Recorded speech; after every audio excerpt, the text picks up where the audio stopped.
What's up, people? Fala galera.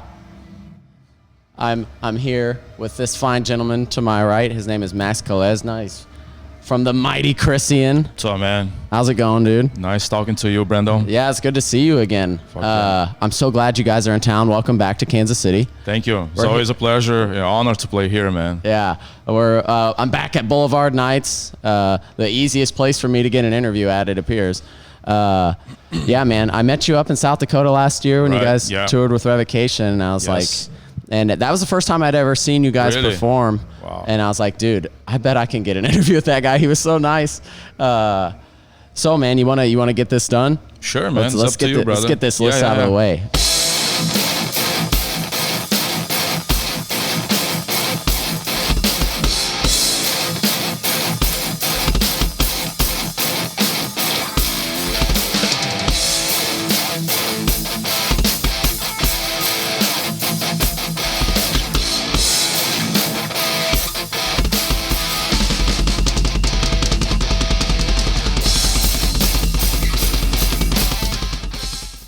As you know, we're counting down our Mount Rushmores here. I've got 4 categories for them. That's Decrepit Birth, sound checking in the background, if you guys were wondering. Yeah. But hey, let's start it off. I always like to give artists a chance to toot their own horn a little bit. So how about your Mount Rushmore of Krisiun songs? What you got?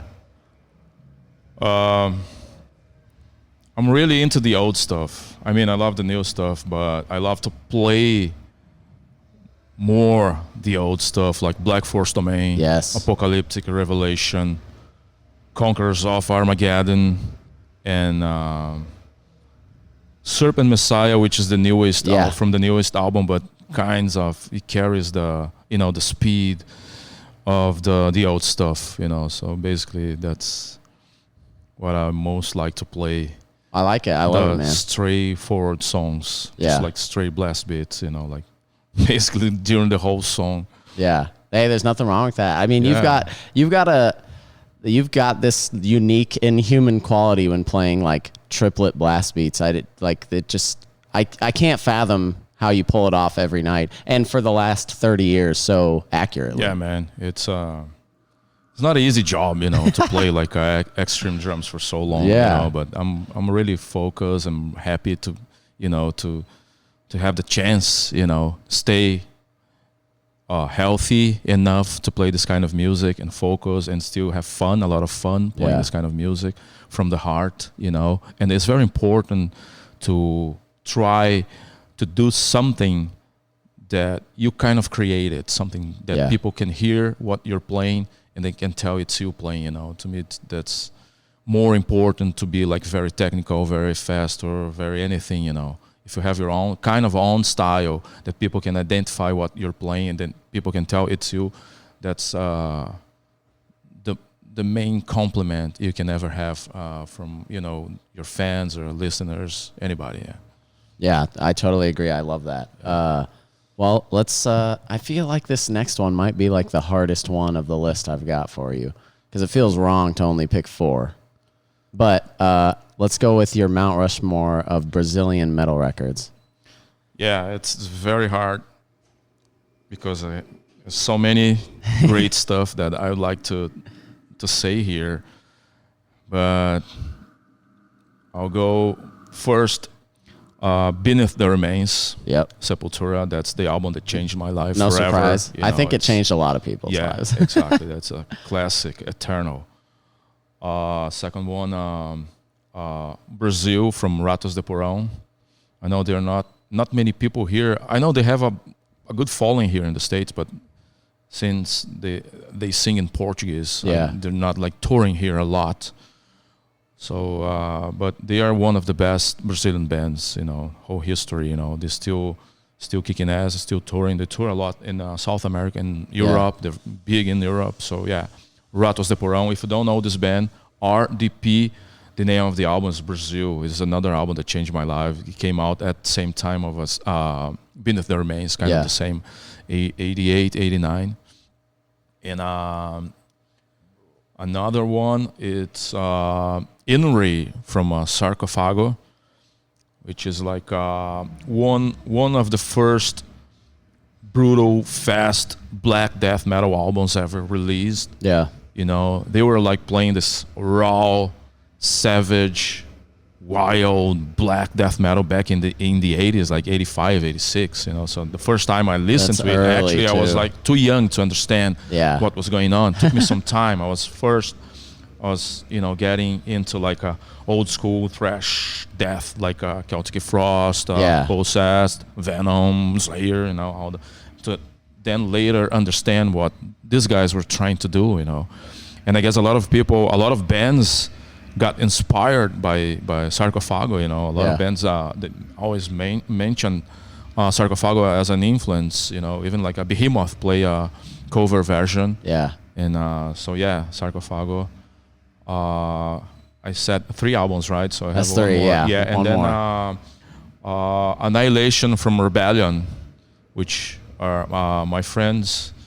They started like a few years after we started. You know, they had like a lot of influences from us, from Krisiun, but they are my brothers, and they put out one of the most brutal albums in the history of Brazilian death metal. So it's a Rebellion from Brazil, Annihilation, which is like pure blast beats and savage riffs and brutal vocals during the whole fucking album. Yeah. I love it, man. That's a great list. Yeah, it's a brutal one. Yeah. No. It sounds like it would come from the drummer of Krisiun. So another fun one, because I mean, you guys have been around so long. You've toured everywhere on the planet, and I'm always interested to know, like I remember when Cannibal Corpse first toured with Slayer. They're all like that's our biggest idol. That's our like we're obsessed with them. So how about your Mount Rushmore of bands that you guys have toured with? I'm always interested to hear like who, maybe it's because they're the coolest guys, or maybe you just love the band. But well, we're fortunate, you know, to have the chance to tour with all the great bands out there. You know, like we tour with Sepultura, Morbid the Angel, the East Side, Cannibal Corpse, Marduk, all the, you know, the badass bands that inspired us. yeah, But like I would like to say, like, the tours we did with bands, like, for example, like this tour we're doing right now with Vader.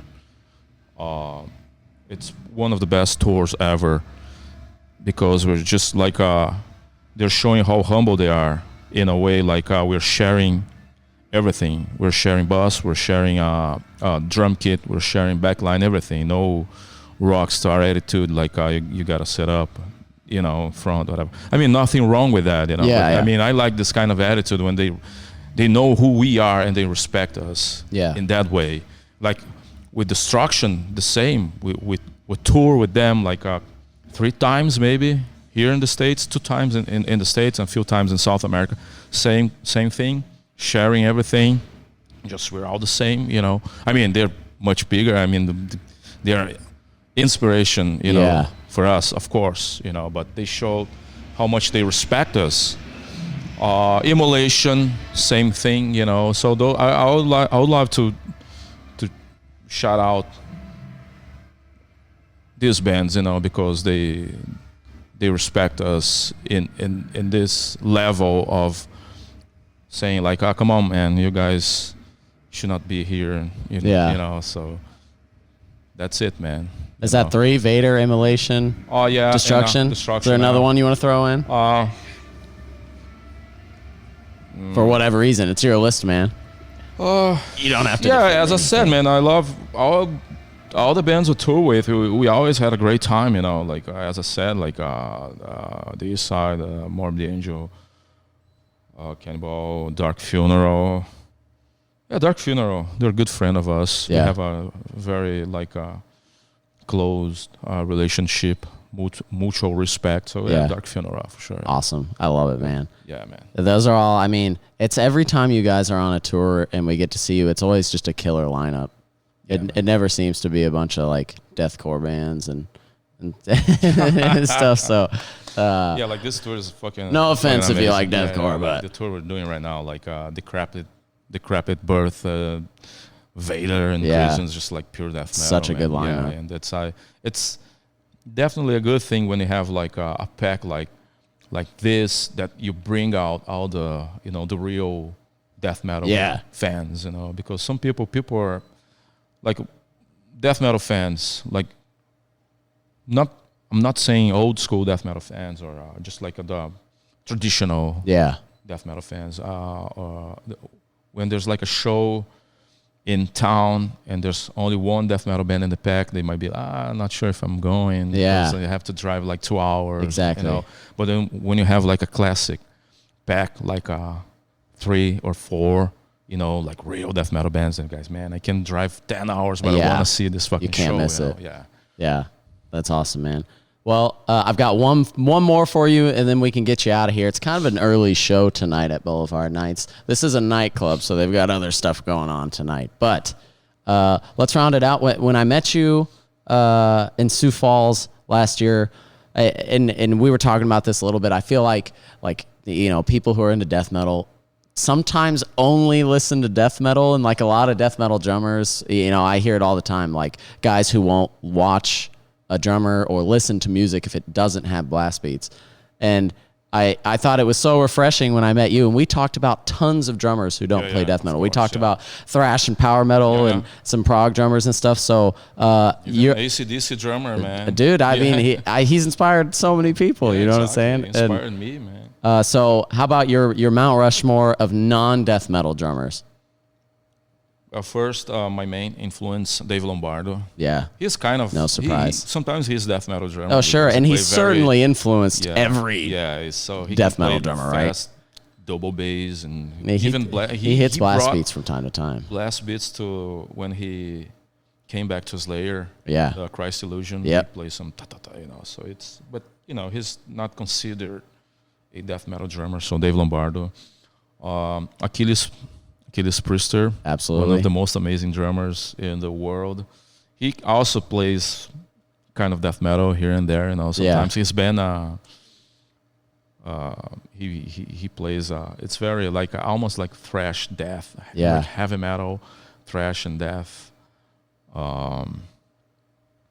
Hanger is the name of his band. Hanger, and Igor Cavalera, of course, is one of my main influences. Oh yeah, especially for Brazilian drummers. Yeah, exactly. Right? He's amazing. He's so creative.